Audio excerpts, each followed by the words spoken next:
Hello दोस्तों, study with Rahul Rana में आपका स्वागत है। मेरा नाम है राहुल कुमार। दोस्तों, आज से हम 9th 10th 11th और 12th क्लास का ऑल सब्जेक्ट पढ़ाना शुरू किए हैं और आज हम आपको जो है 10th क्लास का इकोनॉमिक्स का फर्स्ट चैप्टर पढ़ाने जा रहे हैं। आज हम आप लोगों को बताएंगे कि अर्थव्यवस्था एवं इसके विकास का इतिहास के बारे में। तो आज से जो है डेली एक वीडियो सब सब्जेक्ट का हम अपलोड करेंगे। तो आप लोग आज से मेरे साथ बने रहिए। और आज हम 10th क्लास का इकोनॉमिक्स स्टार्ट किए हैं। तो देख सकते हैं कि 10th में जो है टोटल 7 चैप्टर हैं। इकोनॉमिक्स में पहला चैप्टर है अर्थव्यवस्था एवं इसके विकास का इतिहास, दूसरा चैप्टर है राज्य एवं राष्ट्र की आय, तीसरा चैप्टर है मुद्रा बचत एवं साख, चौथा चैप्टर है हमारी वित्तीय संस्थाएं, पाँचवा चैप्टर है रोजगार एवं सेवाएं, छठा है वैश्वीकरण और सातवां है उपभोक्ता जागरण एवं संरक्षण। तो आज से हम आप लोगों को जो है एनसीईआरटी का 9th 10th 11th और 12th का ऑल सब्जेक्ट का क्लास लेंगे।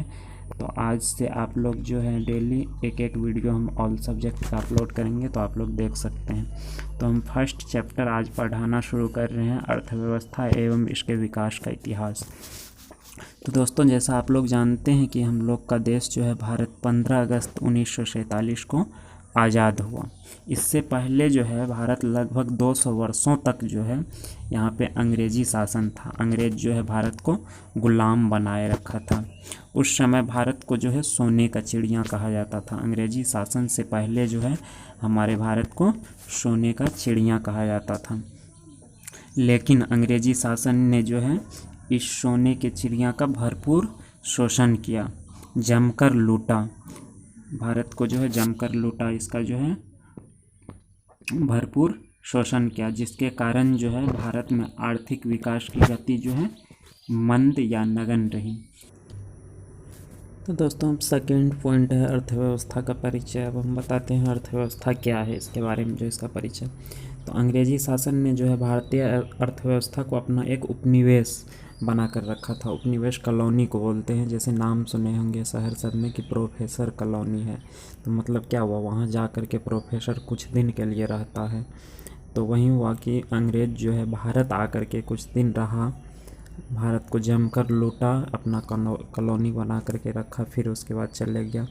तो कॉलोनी देखिए, अंग्रेज़ों ने भारत में जो है फूट डालो और शासन करो का नीति अपना करके भारत को अपना दास बना करके रखा था। भारत को जो है अंग्रेज़ अपना दास बना करके रखा था, डिवाइड एंड रूल का नीति अपना करके जो।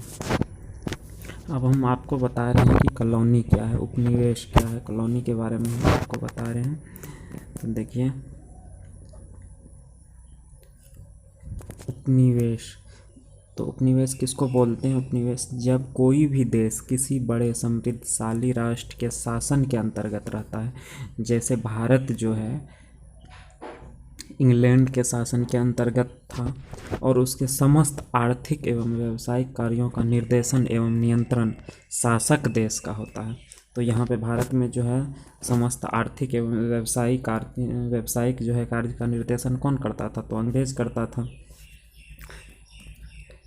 तो देखिए यहाँ पे, तो ऐसे शासित देशों को शासक देश का उपनिवेश कहा जाता है। भारत जो है करीब 200 वर्ष तक ब्रिटिश शासन का एक उपनिवेश था। भारत में जो है लगभग 200 वर्ष तक अंग्रेज शासन किया, तो इसलिए जो है भारत 200 वर्ष तक जो है अंग्रेज़ों के लिए एक उपनिवेश था या कॉलोनी था। तो दोस्तों, उपनिवेश आप समझ गए होंगे कि उपनिवेश किसे कहा जाता है। तो उपनिवेश जैसे अंग्रेज़ भारत में आकर के 200 वर्ष तक जो है रहा, तो अंग्रेज़ के लिए भारत एक उपनिवेश था। अब हम आपको बता रहे हैं कि आर्थिक क्रियाएं किसको कहते हैं। तो हमारी वे सभी क्रियाएं जिनसे हमें आय प्राप्त होती है उसे हम आर्थिक क्रियाएं कहते हैं। तो हम जितना भी काम करते हैं उसमें वे सभी कार्य जिससे हमको आय प्राप्त होता है, रुपया प्राप्त होता है, तो उसको हम क्या कहते हैं? आर्थिक क्रियाएं कहते हैं। जैसे किसान के लिए खेती करना आर्थिक क्रिया है, वकील के लिए कोर्ट जाना आर्थिक क्रिया है, शिक्षक के लिए स्कूल जाना आर्थिक क्रिया है। तो उसी तरह जो है हमारी वे सभी क्रियाएं जिनसे हमको रुपया प्राप्त होता है, आमदनी होता है या आय प्राप्त होता है, तो वे सभी क्रियाएं जो है आर्थिक क्रिया हैं। तो किसान के लिए खेती करना आर्थिक क्रिया है, वकील के लिए जो है कोर्ट जाना, कचहरी जाना आर्थिक क्रिया है, शिक्षक के लिए स्कूल जाना आर्थिक क्रिया है, डॉक्टर के लिए हॉस्पिटल जाना आर्थिक क्रिया है। तो हमारा वे सभी क्रिया जिससे हमें आय प्राप्त होता है उसे हम आर्थिक क्रिया कहते हैं। तो आर्थिक क्रिया आप समझ गए होंगे। अब अगला टॉपिक हम शुरू करते हैं। तो दोस्तों अब हम अर्थव्यवस्था का अर्थ आप लोगों को बताने जा रहे हैं। अर्थव्यवस्था का अर्थ जो है, तो कुछ अर्थशास्त्री ने जो है अर्थव्यवस्था को निम्नलिखित प्रकार से परिभाषित किया है।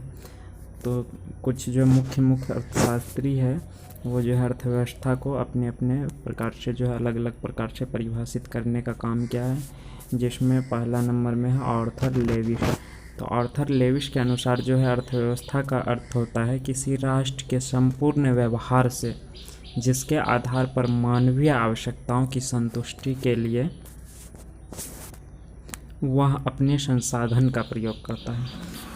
तो अर्थशास्त्री आर्थर लेविस के अनुसार जो है अर्थव्यवस्था का अर्थ होता है किसी राष्ट्र के संपूर्ण व्यवहार से जिसके आधार पर मानवीय आवश्यकताओं की संतुष्टि के लिए वह अपने संसाधन का प्रयोग करता है। तो आर्थर लेविस के अनुसार जो है यह हुआ। अब उसके बाद जो है ब्राउन के अनुसार जो है अर्थव्यवस्था आजीविका अर्जन की एक प्रणाली है। आजीविका अर्जन मतलब हमें जीने के लिए जो चीज़ चाहिए, जीने के लिए हमको क्या चाहिए, रोटी कपड़ा और मकान। तो रोटी कपड़ा और मकान के लिए हमको सबसे पहले क्या चाहिए, रुपया चाहिए। तो रुपया अर्जन का एक प्रणाली है ब्राउन के अनुसार। Economy is the system of earning livelihood. तो ये था ब्राउन के अनुसार। दूसरे शब्द में हम अर्थव्यवस्था को ऐसे भी परिभाषित कर सकते हैं कि अर्थव्यवस्था आर्थिक क्रियाओं का ऐसा संगठन है जिसके अंतर्गत लोग कार्य करके अपनी आजीविका चलाते हैं। तो ये हुआ अर्थव्यवस्था का परिभाषा। तो प्रत्येक अर्थशास्त्री का जो है अलग अलग मानना है, तो हमको सबसे सटीक यही परिभाषा लगता है। आप इसे याद कर लीजिएगा। अर्थव्यवस्था आर्थिक क्रियाओं का एक ऐसा संगठन है जिसके अंतर्गत लोग कार्य करके अपनी आजीविका चलाते हैं। तो सबसे सटीक परिभाषा ये है अर्थव्यवस्था। दोस्तों अगला पॉइंट है अर्थव्यवस्था की संरचना या ढांचा। तो जैसा आप लोग जान सकते हैं कि अर्थव्यवस्था का संरचना, तो हम लोग को जो है आजीविका अर्जन जो होता है बहुत चीज़ से होता है, जैसे कृषि, उद्योग, व्यापार, बैंकिंग। पूरे दुनिया में जो है आदमी रुपया अनेकों चीज़ से कमाता है, कृषि से भी, उद्योग से, व्यापार से भी, बैंकिंग से भी, बीमा से भी, संचार से, परिवहन से, बहुत चीज़ें इत्यादि। तो इन सब को जो है मोटे तौर पर 3 भाग में बांटा गया है पूरे दुनिया में। तो पहला है प्राथमिक क्षेत्र, दूसरा द्वितीयक और तीसरा तृतीयक क्षेत्र। व्यवस्था की तरह जो है, तो दोस्तों सभी अर्थव्यवस्था की तरह जो है भारतीय अर्थव्यवस्था की संरचना को भी 3 भाग में बांटा गया है। तो भारतीय अर्थव्यवस्था की संरचना आप देख सकते हैं। तो पहला है प्राथमिक क्षेत्र, दूसरा है द्वितीयक क्षेत्र और तीसरा है तृतीयक क्षेत्र। तो प्राथमिक क्षेत्र को 4 भाग में बांटा गया है, कृषि, पशुपालन, वन और मछली पालन। ये सब आ जाता है आपको प्राथमिक क्षेत्र में। यानी कृषि से संबंधित जो भी कार्य है वो सब प्राथमिक क्षेत्र में आता है। कृषि से संबंधित कृषि, पशुपालन, वन, मछली पालन, ये सब जो है प्राथमिक क्षेत्र में आता है। द्वितीयक क्षेत्र में देखिए उद्योग में तो कुटीर उद्योग होता है, लघु उद्योग होता है, मध्यम उद्योग होता है, बड़े उद्योग होता है। कुटीर उद्योग मतलब होता है छोटा छोटा उद्योग, जैसे पंखा बनाना, बीड़ी बनाना, ये सब होता है कुटीर उद्योग में। उसके बाद लघु उद्योग, छोटे उद्योग होता है। लघु उद्योग को हम छोटा उद्योग भी बोल सकते हैं। उसके बाद मध्यम और बड़ा उद्योग मतलब हुआ जैसे बड़ा रिलायंस कंपनी सब, ये सब बड़े उद्योग में आता है। उसके बाद निर्माण संबंधी जितना भी कार्य है ये सब द्वितीयक या सेकेंडरी क्षेत्र में आता है। उसके बाद गैस एवं बिजली, ये सब द्वितीयक में आता है। तृतीयक क्षेत्र, इसको हम सेवा क्षेत्र भी बोलते हैं। तृतीयक क्षेत्र को सेवा क्षेत्र भी बोला जाता है। तो तृतीयक क्षेत्र में देखिए बैंक, परिवहन, संचार, व्यापार और अन्य सेवाएं, सेवा क्षेत्र इसको बोला जाता है। सेवा संबंधी जितना भी चीज़ है सब जो है तृतीयक क्षेत्र में आते हैं। तो हम तीनों क्षेत्र को इस प्रकार परिभाषित करते हैं। जैसे प्राथमिक क्षेत्र, तो प्राथमिक क्षेत्र को कृषि क्षेत्र भी कहा जाता है। इसके अंतर्गत कृषि, पशुपालन, मछली पालन, जंगलों से वस्तुओं को प्राप्त करना, जैसे ये सब व्यवसाय इसके अंतर्गत आता है प्राथमिक क्षेत्र के अंतर्गत। तो कृषि से संबंधित जितना भी चीज़ है, जितना भी कार्य होता है, सब प्राथमिक क्षेत्र के अंतर्गत आता है। अब द्वितीयक क्षेत्र किसको कहते हैं, द्वितीयक क्षेत्र के बारे में हम आपको बता रहे हैं। तो द्वितीयक क्षेत्र जो है, द्वितीयक क्षेत्र को औद्योगिक क्षेत्र भी कहा जाता है। इसको औद्योगिक क्षेत्र भी कहा जाता है। इसके अंतर्गत जो है खनिज, व्यवसाय, निर्माण कार्य, जनोपयोगी सेवाएं।